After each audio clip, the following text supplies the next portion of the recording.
Pernah kebayang nggak sih ada puluhan warung ayam goreng yang jualannya ngumpul jadi satu lokasi? Iya, ini dia Kampung Ayam Goreng Kalasan, Dusun Bendan, Sleman, Yogyakarta. Usut punya usut Secret Lover, awalnya kampung ini justru dulu dikenal sebagai sentra warung ayam panggang. Tapi sejak tahun 60-an, semua berubah ketika salah seorang warga membawa resep legendaris dari dapur ayam Kalasan pertama di Yogyakarta. Sebenarnya kalau untuk awal mulanya itu dulu itu dari keluarganya Mbok Brek pertama keluarga itu Mbak Bre. dari tahun 1890-an. Wah, Beliaunya yang pencetus atau pelopor ya, pelopor. Bagi para pecinta sejati kuliner, nama ayam goreng Kalasan emang udah jaminan mutu ya Secret Lover. Tapi saya masih penasaran nih, gimana caranya semua warung di Desa Bendan bisa laris semua? Rata-rata, satu warung bisa menghabiskan 50 sampai 200 ekor ayam setiap harinya. Apa ya sebenarnya resep dan bumbunya? Kalau untuk ayam goreng Kalasan ini biasanya pakai ayam yang petelur atau merah ya. Itu kurang lebih usia 2 tahun, jadi udah afkir. Umur 2 tahun? Ya. Loh, biasanya orang kalau nyembelih ayam kan dipilih 2 bulan, 3 bulan. Loh, ini kok 2 tahun sih, Mbak? Kan nanti sudah tidak produksi telurnya toh, Mas. Oh, jadi yang udah tua. Oh. Biar dagingnya tambah gurih kan. Biasa disebut dengan ayam afkir, alasan warga Bendan memakai ayam petelur tak sekedar hemat semata. Tapi tekstur ayam petelur jika telah mencapai umur 2 tahun, dinilai bisa menyamai rasa dari ayam kampung. Yang legit, gurih, dan maremke alias memuaskan. Seolah menjawab lunas penasaran saya, pas banget nih warung sedang menerima kiriman ayam untuk diolah. Ayamnya datang nih, ayam. Pas kebetulan ini. Bulu abang nih, namanya bulu merah. Ternyata jenis ayamnya kayak gini nih yang Ayam dibilang merah. tadi ya. Ya, yang kayak gini. Ini ayam yang udah akhir, Afkir. yang usia di atas 2 tahunan. Ini mau diproses sembelih di RPA terdekat. Ternyata disebut ayam merah, ternyata memang dia tuh memang Warnanya ciri merah. khasnya tuh merah kecoklat-coklatan. Menariknya lagi, bumbu yang dipakai ternyata tak serumit yang saya bayangkan. Rasa dominan gurih pada ayam Kalasan ternyata hanya memakai bumbu ungkep yang sederhana.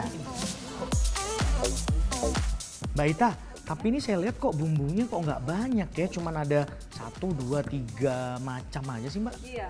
Kalau untuk kami khusus daerah ayam goreng Kalasan itu cuma pakai bawang putih sama ini kemiri ketumbar sama kemiri aja. Oh, nggak seperti ayam goreng yang lain ya yang pakai kunyit, lengkuas. Iya, nggak pakai, cuma itu aja. Mbak Ita Simpel. aja yang pakai atau semua? Semua rata-rata sama aja. Oh gitu. Iya. Berarti ciri khas rasanya sama Mbak? Iya, sama. Bumbu minimalis ini dipakai agar rasa gurih dari ayam masih terasa menonjol. Terlalu banyak bumbu juga dinilai akan membuat belenger atau rasa yang cepat membosankan. Ayam setidaknya diungkep selama 5 jam agar bisa menghasilkan tekstur yang empuk, nyaris lepas dari tulang.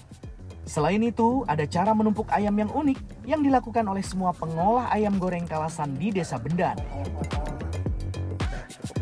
Sebenarnya gimana? Kenapa atau ada alasan apa sih Mbak? Kok cara numpuk ayamnya aja kok ada urutannya gitu loh? Oh ya, untuk pertama kali nanti yang ditata dulu itu cekernya dulu. Biar kaldunya nanti keluar, terus ampela biar nggak lengket di wajan, terus bumbu sama terakhir ayam. Tapi tak berhenti di situ Secret Lover.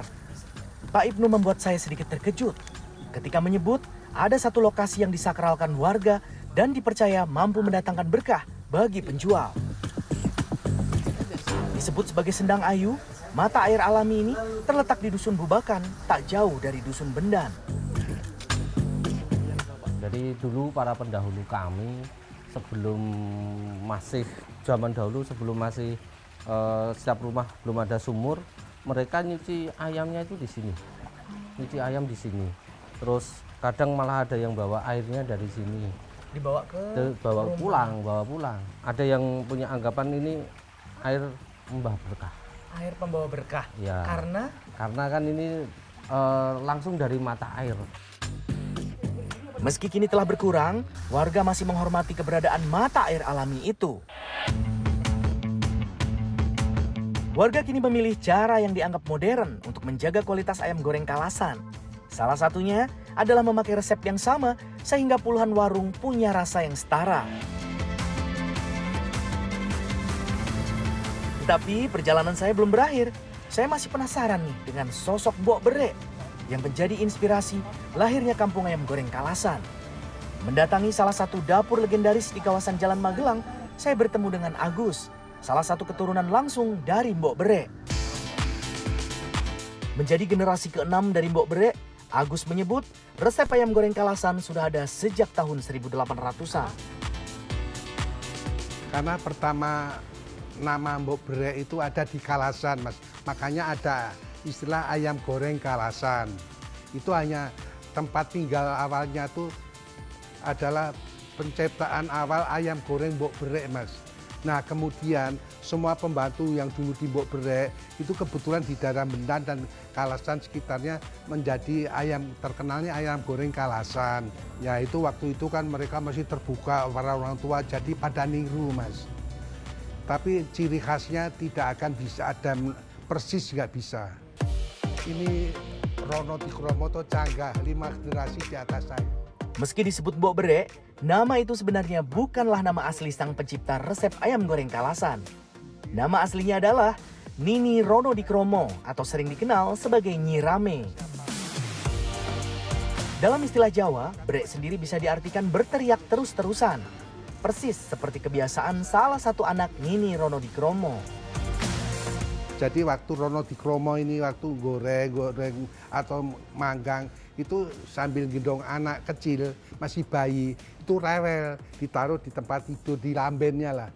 Lalu lama-lama kok kalau setiap mau menjajakan itu waktu itu bocah mesti anak tuh rewel, bocah kok gembrak-gembrek terus lama-lama dipanggil seberek.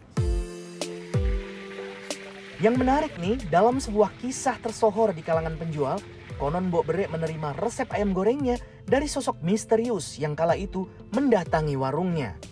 Sosok berbaju ungu yang disebut-sebut sangat berwibawa itu memberi resep ayam goreng yang lezat sekaligus kremesan. Tapi menurut Agus, ada lagi nih cerita yang lebih kondang di keluarga Mbok Bere sendiri.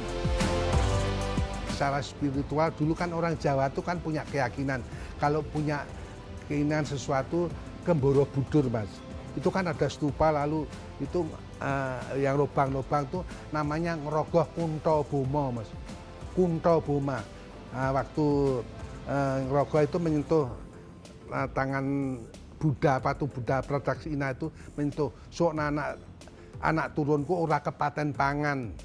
Jadi anak keturunannya itu kalau mau buka rumah makan hiduplah itu. Terlepas dari apapun segala mitosnya, ayam goreng Kalasan kini telah menjelma, bukan hanya sekedar menu biasa.